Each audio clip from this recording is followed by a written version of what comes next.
পুরুষ শব্দটার একটা অর্থ হচ্ছে অহংকার। আমি তো কর্তা, আমি তো সব করি। এই জন্য আমাদের সমাজে নাম দেওয়া হয় পুরুষ শাসিত সমাজ। পুরুষ মানেই একটা কর্তা, অভিমান। তো অভিমান থাকলে, নিজে কর্তা ভাব থাকলে ওই রসে কোনোদিন পৌঁছানো যাবে না। এই রস, এই রসে পৌঁছাতে গেলে মহাপ্রভুই বলে দিয়েছেন।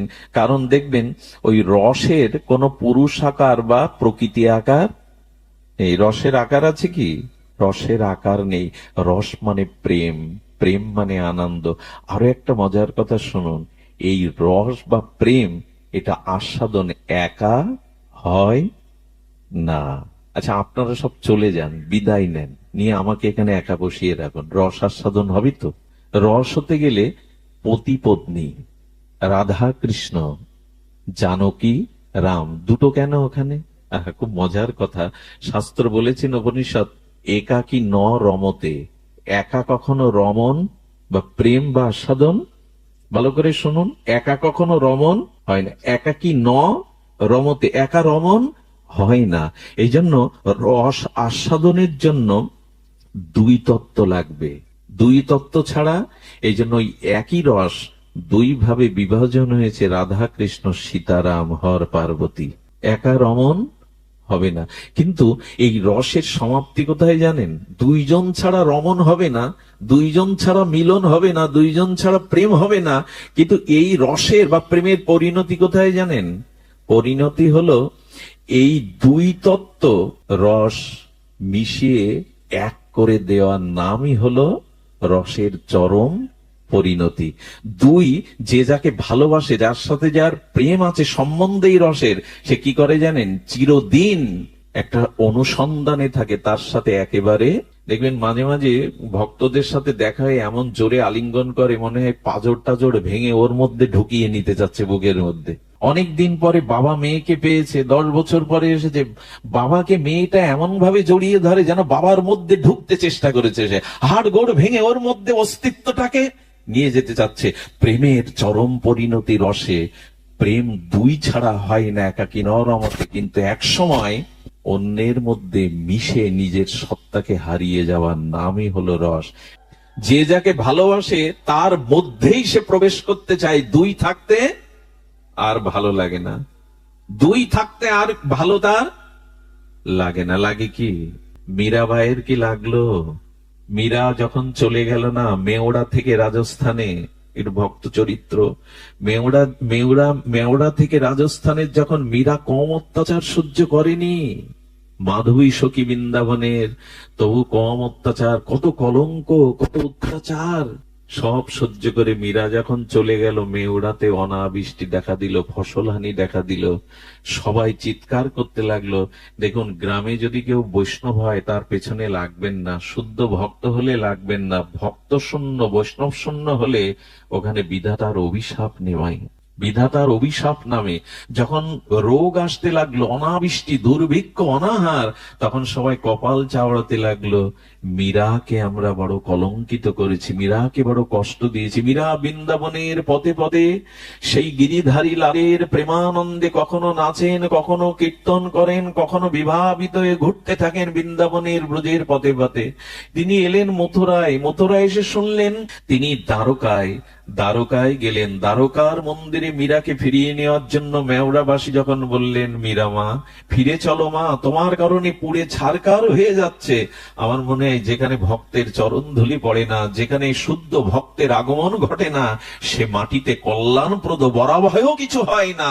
ভক্ত শূন্য হলে সে মাটি অভিশপ্ত হয়ে যায়। মীরা ফিরে চলো। আজকে প্রভাকাদ্দি আগ্রা আজকের অন্য দিনের আগ্রার মতো নয়। এখানের আকাশ বাতাস এখন দেবতারাও প্রার্থনা করে। এখানের আকাশ বাতাসে অনেক পবিত্র ঋষিমুনির আত্মা এসে ভর করেছে। এখানে সাক্ষাৎ ভগবানের কৃপা করুণামূর্তি বইছে। সাধু যেখানে মিলিত না হয়, ভগবত হরিকথা হরি নামাদি যেখানে আস্বাদিত না হয়, সে স্থানে মঙ্গল কিছু হতে পারে না, কল্যাণ কিছু অভিশপ্ত হয়ে যায় সেই ভূমি। এই জন্য গৃহে যেখানে ভগবানের নাম সাধুগুরু বৈষ্ণবের চরণ ধুলিতে অনুরক্ত না হয়, সে গৃহ গৃহ নয়, তা শ্মশান ভূমি। উচিত হলো সাধুগুরুর অনুরাগ, সাধুগুরুর সান্নিধ্য যাওয়া। মীরা বলল, আমি আমার গিরিধারীর কাছে শুনে আছি সে অনুমতি দেয় কিনা। মন্দিরের মধ্যে প্রবেশ করে বললেন, আর কতকাল আলাদা রাখবে গো? বলো না, তোমায় ছেড়ে আর কতকাল আলাদা থাকবো, কতকাল ঘুরিয়েছ আমায়।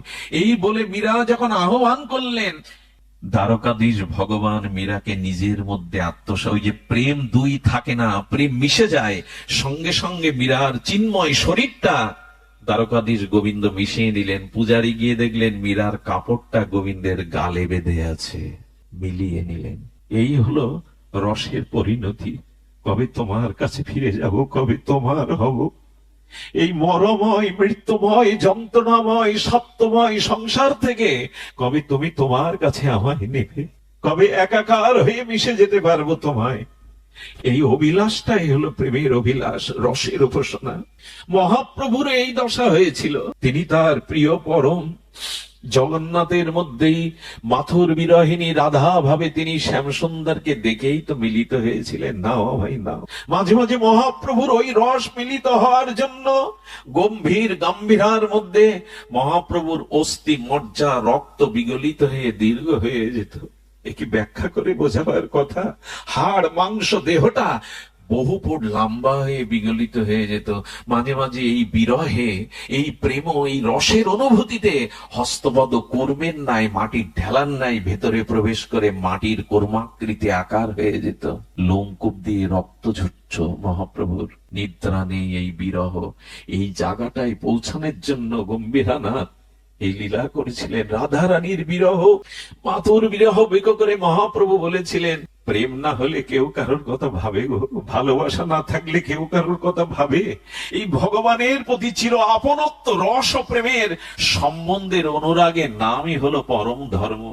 ধর্ম করছি আমরা, কিন্তু এই পরম ধর্ম মহাপ্রভু দিতে এসেছিলেন। কবে তোমার হব, তোমাতে মিশে যাব, কবে তোমার সেবা ভাবনা নিয়ে দাস্য সাক্ষ্য বাৎসল্য মধুর রসে তোমাকে এমনি করে ভালোবাসতে পারবো। এই ভালোবাসাটাই হলো আমাদের রস উপাসনা। এই রস উপাসনায় মহাপ্রভু নিজে আচরণ করে শেঠ যে রহিল প্রভুর দ্বাদশ বৎসর। এই উপাসনাটাই চাই আমাদের। মদন মোহন টিলায় এক বাবা থাকতেন, মদন মোহন টিলাতে। মদন মোহন টিলাতেই বাবা ছোটবেলা থেকেই বিরক্তি, বৈরাগ্য নয়। মদন মোহন টিলাটা গেছেন আপনারা যমুনার ধারে, সনাতন গোস্বামীর ভজনস্থলী। শুধু বৃন্দাবনে গিয়ে প্রেম মন্দিরে ছুটে যাবেন না, এই সব জায়গায় যাবেন যেখানে গোস্বামী পাদের অনুভূতি মেশানো আছে। প্রেম মন্দিরে যাবেন, বিখ্যাত প্রেম মন্দির, কিন্তু এদের স্থানে যাবেন, একটা অনুভূতি পাবেন ওই মাটিতে। এক বাবা থাকেন, তার উপাসনা কি জানেন? আহা, তার উপাসনা কিছুই না। ব্রজবাসীদের দুয়ারে দু চার মুঠো ভিক্ষা করে পেতেন, আর তার উপাসনা শুধু একটাই, চোখের জলের কান্না। কি বলে জানেন? রাধা মাধব, তুমি তো নিত্য লীলা বিহার করছো বৃন্দাবনে, আমি দেখছি না, মানে আমার অনুরাগ জন্মালো না, আমার উৎকণ্ঠা পিপাসা এলো না। আমাদের এই প্রেমটা, রসটা হলো পিপাসার উপাসনা, শুধু চোখের জল। তবে লোককে দেখানোর জন্য না, আড়ালে বসে বসে কাঁদেন, হে প্রিয়া, হে প্রীতম, তোমরা তো নিত্য লীলা করছো, কবে কবে দেখা দেবে, কবে দর্শন? এটা আবেগ নয়। আড়ালে মাঝে মাঝে ওই হারানো প্রিয়কে পাওয়ার জন্য যদি বুকে ব্যথা জাগে না, দুপোটা প্রেমশ্রু বিগলিত হয় না, আর কবে পাবো তোমাকে? যাদেরকে পেয়েছি তারা আমার চিরদিনের সাথী নয়, তারা আমাকে বোঝে না। কবে তোমায় পাবো? রাত দিন ঝোপ ঝাড়ে বসে কাঁদে, মাদু করে ভিক্ষা করে খায়। এই কাঁদতে কাঁদতে কাঁদতে কাঁদতে অন্ধই হয়ে গেল, চোখের জল পড়তে পড়তে দৃষ্টি হারা হলো। একজন বলছে, গোসাই, এতটা বছর ব্রজের পথে পথে কেঁদে অন্ধই হয়ে গেলে, কি পেলে তুমি? বলো, দেখো, আমি অন্ধ হয়েছি, কিন্তু আমার প্রিয়া প্রীতম তো অন্ধ না। তারা যদি কখনো আমার দিকে একবার একটু দৃষ্টি দেয়, আমি অন্ধ হতে পারি, তারা তো অন্ধ না। একবার যদি কবে দেখা দেবে, কবে দেখা দেবে? একদিন একদিন বসে বসে ঝোপের মধ্যে ওইভাবে কাঁদছে প্রিয় প্রীতমকে। রাধা মাধব লীলা, লীলা তো নিত্য বর্তমান, চিরন্তন, অবিচ্ছিন্ন তৈল ধারার ন্যায় লীলা চলছে। যেতে যেতে রাধারানী থমকে গেছে। শুনুন খুব মন দিয়ে, মাত্র 60-70 বছর আগের ঘটনা বৃন্দাবনে। থমকে দাঁড়িয়ে গেছে রাধারানী। করুণার ময়ী তো তিনি। শ্যামসুন্দর বললেন, রাধে দাঁড়িয়ে গেলে একটা কান্না শুনতে পাচ্ছ মাতো? ওনার কানেই যায় এটা, বিগলিত করুণার আঘাত। বলছেন এটা কান্না শুনতে পাচ্ছ প্রীতম? গোবিন্দ বললেন, আমি খেয়াল করিনি। বলল, কান পেতে শোনো। আমার কি মনে হয় জানেন, খুব হৃদয়ের ব্যাকুলতা নিয়ে, উৎকণ্ঠা নিয়ে যদি হা গোবিন্দ, হা রাধে, হা গৌর বলে কাঁদেন, দাঁড়িয়ে যাবে। ভগবান সহ্য করতে পারে সবকিছু, ভক্তের চোখের জল সইবার মতো ক্ষমতা ভগবানের নেই। এখানে উনি পরাভূত হয়ে যান, ওখানে থমকে দাঁড়ান। গোবিন্দ বললেন, কানে আসছে, কে যেন কাঁদছে। রাধারানী বলছেন, কার জন্য কাঁদছে জানো? তোমার আর আমার জন্য। সারা জীবন কাঁদছে, তোমার আমার জন্য কাঁদছে। চলো না প্রীতম, চলো প্রীতম, চলো তাকে দেখা দিয়ে আসি। গোবিন্দ এলেন রাধারানীর সাথে। এসে গোবিন্দ ওনার কান্না ভোলানোর জন্য, দেখুন গোবিন্দ ভক্তের চোখের জল সহ্য করতে পারে না, বাবাজিকে হাসাবে বলে এসে বলছে, বাবা এভাবে কাঁদছো কার জন্য? স্ত্রী মরে গেছে? হাসাতে চেষ্টা করছেন গোবিন্দ। কণ্ঠস্বর শুনে মনে হয় অনেকদিন তো বৃন্দাবনে আছে, এমন কণ্ঠ তো কখনো শুনিনি। যার জন্য চোখের এত দিনের পিপাসা, এ কি তার কণ্ঠ? বললেন, না আমার তো স্ত্রী নেই। তবে কাঁদছো কেন? রোগ শোক জরা ব্যাধিতে? বললেন, না আমি রোগ শোক জরা ব্যাধির জন্য কাঁদছি না। তবে কাঁদছো কেন? কাঁদছি কি জন্য? তোমাদের বললে তোমরা কি উপায় করতে পারবে গো? তোমরা পারবে উপায় করতে? এ জীবনে একটি বারের জন্য প্রিয়া প্রীতমকে দেখবো বলেই তো সারা জীবন কাঁদছি, বলে দিতে পারো তোমরা? রাধারানী যেই শুনেছেন প্রিয়া প্রীতমের জন্য, রাধারানীর চোখ বেয়ে বিন্দু বিন্দু অশ্রু পড়ছে। শ্যামসুন্দর বললেন, রাধে তুমিও কাঁদছো? যাও ওকে কৃপা করো। রাধারানী এসে বাবাজির চোখে কোমল হস্ত বুলিয়ে দিলেন। যেই হস্ত বুলিয়ে দিলেন, এই প্রেমময়ীর হস্তের ছোঁয়া পাওয়ার সাথে সাথে দৃষ্টি ফিরে পেয়ে সেই যে যুগল মাধুর্য মূরতি দেখলেন, দেখার সাথে সাথে মূর্ছিত হয়ে পড়ে গেলেন। বেশিক্ষণ তো দেখা যায় না। মূর্ছিত হওয়ার পরে যখন সংজ্ঞা ফিরল, কি বলবো, গোবিন্দ ভক্তের চোখের জল ঘুচায় না, বাড়িয়ে দেয়। কান্নাটা সেদিন থেকে আরো 10 গুণ বেড়ে গেল, আরো 10 গুণ বেড়ে গেল। বাবাজি মহারাজ এসে বলছেন, এত কাঁদছেন কেন? দেখা না পাওয়ায় ভালো ছিল। ওই রূপ যারা নয়নে দেখে, ওই রূপ দেখার জন্য তাদের কান্না ছাড়া, হাহুতাশ ছাড়া আর কিছু বাকি থাকে না। বাবাজি মহারাজ ওই যে কাঁদতে শুরু করলেন। আচ্ছা রাধারানী কি তাকে আরো কাঁদাবার জন্য ওখানে দেখা দিলেন? বললেন না। এর দুদিনের মাথায় বাবাজি প্রাপ্ত হয়ে গেলেন। রাধারানী তাকে চরণে নিয়ে নিলেন। ভক্তকে বেশি দিন দূরে রাখেন না, উনি দূরে রাখেন না। এই জন্য আসুন না, সংসারের জন্য, স্ত্রী পুত্রের জন্য আমাদের দুঃখ ব্যথা যন্ত্রণা পিপাসা অনেক, হবে রাধা মাধবের জন্য এমন হবে। এই জন্য ভাগবতকে ভালোবাসুন, সাধুকে ভালোবাসুন। এর মধ্যে দিয়েই আমাদের প্রাপ্তিটা আসবে। এই রসের উপাসনা মানে কি জানেন? বাজারে চোখের জল কিনতে পাওয়া যায় না গো। এই যে যজ্ঞের যত উপচার, উপাসনার যত উপচার, এটি পাওয়া যায় না, এটি মেলে না। এই জন্য তবে চোখের জল, উৎকণ্ঠা, বিরহ এর সাথে হৃদয় লাগবে। শুধু তাকে পাওয়ার জন্য, তাকে চাওয়ার জন্য একটা সম্বন্ধ করে যে এই অনুরাগ, এই ভালোবাসা, একেই বলে রসোপাসনা, একেই বলে পরম ধর্ম। আমার বলবার অভিভাব ছিল এই পরম ধর্মের কথা। আমরা ধর্ম থেকে কবে পরম ধর্মের জন্য ব্যাকুল হব? তার জন্য এই ব্যাকুলতায় আমাদের জীবনে আসুক।